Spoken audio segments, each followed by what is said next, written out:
कन्या विवाह and Vikas society की बैठक संपन्न। ऑनलाइन प्रणाली पर विशेष जोर गढ़वा। कन्या विवाह एंड विकास सोसाइटी के जिला कार्यालय में बुधवार को एक अहम बैठक का आयोजन किया गया, जिसमें संस्था की कार्य प्रणाली को पूरी तरह ऑनलाइन किए जाने का फैसला लिया गया। बैठक में यह स्पष्ट किया गया कि अब संस्था की सभी योजनाएं, सेवाएं और प्रशासनिक कार्य ऑनलाइन माध्यम से ही संचालित होंगे। ऑफलाइन कार्य प्रणाली को सख्ती से प्रतिबंधित कर दिया गया है। संस्था के पदाधिकारियों को निर्देशित किया गया कि वे संगठन के नियमों एवं कार्यशैली का पालन करते हुए पारदर्शिता बनाए रखें। यह भी निर्णय लिया गया कि यदि कोई कार्यकर्ता या पदाधिकारी ऑफलाइन रसीद या रिन्यूअल प्रक्रिया में संलिप्त पाया गया तो उस पर 1 लाख रुपए का जुर्माना लगाया जाएगा तथा उसे संस्था से निष्कासित कर कानूनी कार्रवाई की जाएगी।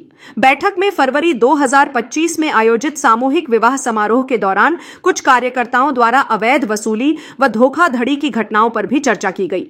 संस्था ने इन मामलों को गंभीरता से लेते हुए दोषियों के विरुद्ध वैधानिक कार्रवाई करने का निर्णय लिया ताकि भविष्य में ऐसी घटनाएं न दोहराई जाएं और संस्था की छवि बनी रहे। इस अवसर पर नवनिर्वाचित एवं नव मनोनीत पदाधिकारियों का परिचय कराया गया और उन्हें जिम्मेदारियां सौंपी गईं। साथ ही सभी सदस्यों को संस्था की नई ऑनलाइन प्रणाली के दिशा निर्देशों से अवगत कराया गया। संस्था ने यह भी घोषणा की कि जो कार्यकर्ता या पदाधिकारी अपने लक्ष्य से अधिक प्रदर्शन करेगा उसे सम्मानित किया जाएगा। उसे संस्था की ओर से प्रोत्साहन राशि व विशेष उपहार प्रदान किए जाएंगे। बैठक में संस्था के नवनिर्वाचित अध्यक्ष डॉक्टर नंदन सिन्हा, कोषाध्यक्ष उषा कुमारी, सहायक सचिव हसीबुल्ला अंसारी, क्षेत्रीय प्रबंधक अयूब खान, अवधेश पावन, मोहम्मद अकबर अंसारी समेत कई पदाधिकारी एवं कार्यकर्ता उपस्थित रहे। सभी ने संगठन की भावी योजनाओं को सफल बनाने के लिए मिलकर कार्य करने का संकल्प लिया। 5 बुक लिए कि 10 बुक लिए, अब उन लोग क्या क्योंकि लोग बुक ला के जब ललन जी का 40 बुक में से 10 बुक प्रधान कार्यालय को पहुंचा दिए हैं।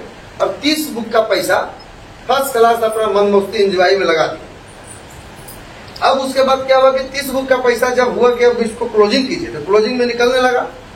तो जब बुक निकलने लगा तो पैसा तो इनके पास है नहीं, ये काम करेंगे कहां से? ये भी संस्था छोड़ दी। संस्था छोड़ने का कारण क्या हो गया कि हम पैसा तो चचा रहा है, 40 बुक देना पड़ेगा हमको, 40 बुक का पैसा देना पड़ेगा। अच्छा, आपने तो पैसा नहीं दिया, लेकिन जनता से तो पैसा उठा लिया आपने। अब जनता का पैसा आपने संस्था को नहीं दिया और संस्था के पास रिकॉर्ड नहीं है तो संस्था उसको भरपाई कहां से करेगी? तो 2 मिनट के लिए आज ये बैठक में ये भी चीज और हम बोलते रहे आज कि अगर किसी के द्वारा नो ड्यूज मिलने में प्रॉब्लम हो रहा है, जैसे कि मान लीजिए 10 बुक रसीद आपके पास ड्यूज है, अब रसीद का आप नहीं दे पा रहे हैं, ड्यूज का क्लियरिटी, कोई बात नहीं, एक आवेदन लिख करके नोटरी करा करके आप दे देंगे। ये नोट जो बुक मेरे ऊपर जो निकल रहा है वो महीना दिन में मिल जाए कि 2 महीना में मिल जाए सर, जब भी मिलेगा इस बुक का जो सोल्यूशन होगा हम लोग बाद में कर देंगे। कल की तिथि से हम लोग ऑनलाइन काम करेंगे, पुराने वाले का हम भूल जाएंगे, जिसके बाद भूल गया होगा लेकिन ईमानदारी से। अब बेईमानी कहिएगा दिल में तो आप 10 साल में भी जमा नहीं कर पाएंगे।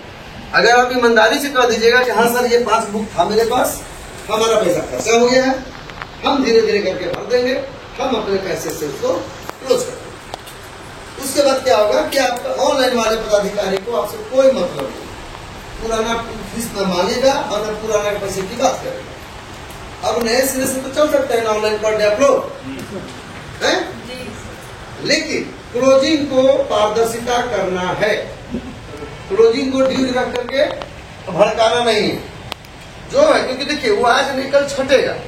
अब कल अगर जनता गाली देगी तो इससे अच्छा है कि हम पहले ही इसको कबूल कर ले। आज तो दे दीजिएगा, जैसे नेट पे चढ़ेगा और रसीद अगर हम सॉफ्टवेयर पे नहीं डालेंगे तो फिर तो शादी कैंसिल होगा। अब कैंसिल क्यों होगा? कि रसीद तो फलाना के ऊपर ड्यूज है, नहीं दिख रहा है, तो रसीद नहीं दिखने के चलते उसके बाद से लगातार रिन्यूअल कीजिएगा तो फिर तो पब्लिक उस समय मारेगी ना। तो वो गलती नहीं करना है, पहले ही दिखा देना है कि सर इसका 200 रुपया एक्स्ट्रा था जो हमसे खर्चा हो गया है, ये 200 रुपये का रसीद काट दिया, उसका अपडेट हो जाएगा सॉफ्टवेयर पे। लेकिन ये आप सोचिएगा कि हम हसीबुल्ला जी से करा ले, डॉक्टर नंदन सर से करा ले, उषा मैडम से करा ले, तो नहीं होगा, समझ गए ना? तब उसके वजह से फिर आप लोगों का फंसेगा। तो हम नहीं चाहते, हम इसलिए चाह रहे हैं कि आप लोग जब जुड़े हैं हमसे तो थोड़ा 2 पैसा कमाइए, क्योंकि अब संस्था बहुत ज्यादा ही विस्तार कर चुकी है। और केवल गढ़वा अगर वो वंचित रह गया तो बाद में फिर गढ़वा को नहीं जोड़ पाए। कारण क्या है कि अब सॉफ्टवेयर सिस्टम हो गया, अब लॉक डाल देंगे तो लॉक डालने के बाद फिर गलती से हम सोचेंगे तोड़ेंगे, एक तोड़ने का मतलब पूरा टूटे तो गड़बड़ जाएगा, मेरा सिस्टम खराब हो जाएगा। फिर तो टूट नहीं सकता। इसलिए हम चाह रहे हैं कि अभी घर का सब दरवाजा खुला है, आप लोग जैसे जैसे चाह रहे हैं हर दरवाजा से घुस करके और अपना अपना रूम कब्जा कर लीजिए। जब बोल दीजिएगा कि हाँ सर हम फला रूम ले लिए हैं, हम फला रूम ले लिए हैं, जब उस रूम से आप संतुष्ट हो जाइएगा तब ऐसा लॉक करेंगे कि आपके दरवाजा का चाबी खुला भी रहेगा लॉक, तो आपके घर के दरवाजे चौखट के अंदर कोई भी स्टाफ पैर नहीं रखता है।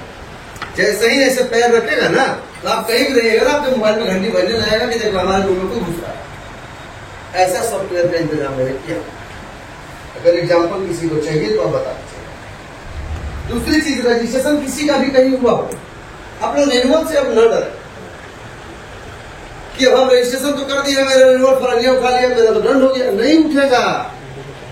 एक बार जो रजिस्ट्रेशन कोई कर दिया, रेनुअल दूसरे के आईडी से नहीं उठ सकता है। अगर कोई किसी को लड़ा रहा है, कोई किसी के गांव में जाने दे रहा है तो जाने दीजिए। आप इतना मतलब रखिए कि आपके आईडी में कितना है, आप उतना का रेनुअल हमसे लीजिए। समझ गए? आपके आईडी में अगर 200 रजिस्ट्रेशन आईडी पे हो चुका है और उसमें से अगर कोई 101 भी कर दे और 199 हो जाए तो आप बता दीजिए, पूरा का भरपाई मैं करके दूंगा। लेकिन होगा ही नहीं। वो रेनुअल करने का जिम्मेदारी मैं दूंगा और मैं करके दूंगा। अगर हम अपने से भी कर लेते हैं तो उसका ऑटोमेटिक पैसा आप में जुड़ेगा। आप रेनुअल का अमाउंट जोड़ लीजिए और रेनुअल के अमाउंट जोड़ने के बाद ही ये बोल रहा हूँ कि पीएफ और ईएसआई का जो हम सैलरी फिक्स करने की बात कर रहे हैं, हम इसीलिए कर रहे हैं। आप लोग रजिस्ट्रेशन पे ध्यान दीजिए, हमारा रेनुअल छोड़ दीजिए। आप रजिस्ट्रेशन कर लिए तो रजिस्ट्रेशन करने के बाद मोटा में सर मान लीजिए कि 18% आता है सबका रेनुअल आता है ना, तो 18% के हिसाब से आप जितना कार्ड बनाए हैं तो आपका आता है 20,000 रुपया मान लीजिए। ठीक, तो आपको ये लग रहा है कि हम 20,000 रुपया हम महीने का काम कर लेंगे, इतना हमारे आईडी में रेनुअल है।